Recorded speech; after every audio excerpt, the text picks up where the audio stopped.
ლარი ფას კარგავს $1 ლარი და 99 თეთრი ღირს. კომერციულ ბანკებში კი კურსი გაცილებით მაღალია და $1 შესაძენად 2 ლარზე მეტი დაგჭირდებათ. რამ გამოიწვია ლარის დევალვაცია დოლართან მიმართებაში და შესაძლებელია თუ არა მთავრობის პოლიტიკური ოპონენტები ახდენდნენ სიტუაციის პროვოცირებას და ვინ დიდრდება ლარის გაუფასურებით. დღეისთვის კითხვები უფრო მეტია ვიდრე პასუხები, რადგან ქვეყნის ნომერ პირველი ფინანსისტები ღიად საუბარს დუმილს არჩევენ.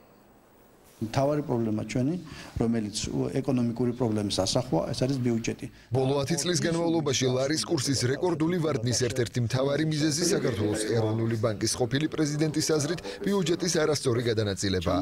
რომან გოცირიძეს დასტურად ეროვნული ბანკის სტატისტიკა მოჰყავს, სადაც აღნიშნულია, რომ გასული წლის ბოლო კვირას მთავრობამ მიმოქცევაში არაპროპორციულად დიდი თანხა გაუშვა.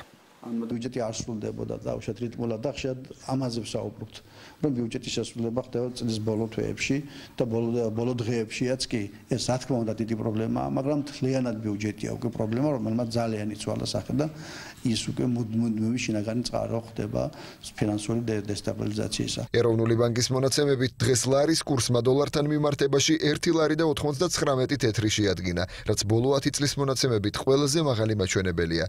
ცნობილია, რომ საქართველოს რამდენიმე მილიარდიანი ვალი აქვს დასაფარი, რომელიც დოლარშია აღებული. ლარის გაუფასურების შედეგად კი ხელისუფლებას საგარეო სესხის დასაფარად უფრო მეტი თანხის მობილიზება მოუწევს, რაც ეკონომიკის განვითარებაზე ექსპერტების აზრით ნეგატიურად აისახება. უფრო მეტი გვაქვს ეკონომიკა ლარი ამოსაღები, იმიტომ რომ სეხს მომსახურებთ და მეორე შემთხვევა თუ გამყარდება ლარი, უფრო ნაკლები გვაქვს. ის ძველი ვალები რაც გვაქვს, ხლა იმ კურსზე დაბრუნება მე მგონია მომდევნო უახლოეს პერიოდში ეს არ მიმაჩნია მე რეალურად ძალიან დაბალი არის ამის ალბათობა, აქედან გამომდინარე ნებისმიერ შემთხვევაში ძველი ვალის მომსახურება ჩვენ უფრო ძვირი დაგვიждდება, ვიდრე უნდა დაგვიждდებოდა სხვა თანაბარ-პირობებში. თუმცა ექსპერტების ნაწილი მიიჩნევს, რომ მოკლებადიან პერსპექტივაში დოლართან მიმართებაში ლარის გაუფასურება ქვეყნის ეკონომიკურ გუნდს ხელს აძლევს, რადგან $1 მეტი საგარეო სესხი, რომელსაც საქართველო წელს აიღებს, ახალი კურსით ბიუჯეტში გაცილებით მეტი ლარის მობილიზების შესაძლებლობას იძლევა. შეიძლება ბიუჯეტის შესრულებას აწყობდეს, ვინაიდან ფაქტობრივად შემოსავლები მეტი შემოვა დღეს სახით, იგივე უცხოური სესხები, რომელიც 1,1 მილიარდი ლარის ოდენობით არის მისაღები, უცხოურ ვალუტაში და ბიუჯეტში ჩადებული იყო 1,8 კურსით, დღეისათვის მეტი შემოსავლის შემოვა. ასე ბიუჯეტის შემოსავლის ნაწილის შესრულებას გააიოლებს, რა თქმა უნდა, დევალვაცია. ეკონომიკის ექსპერტები მიიჩნევენ, რომ საგარეო ფაქტორების მიუხედავად ლარის კურსის ასეთი მკვეთრი ვარდნის შეჩერება შესაძლებელი იყო და იმ მიზეზებზე საუბრობენ, რის გამოც ეროვნული ვალუტის კურსის დაეცა.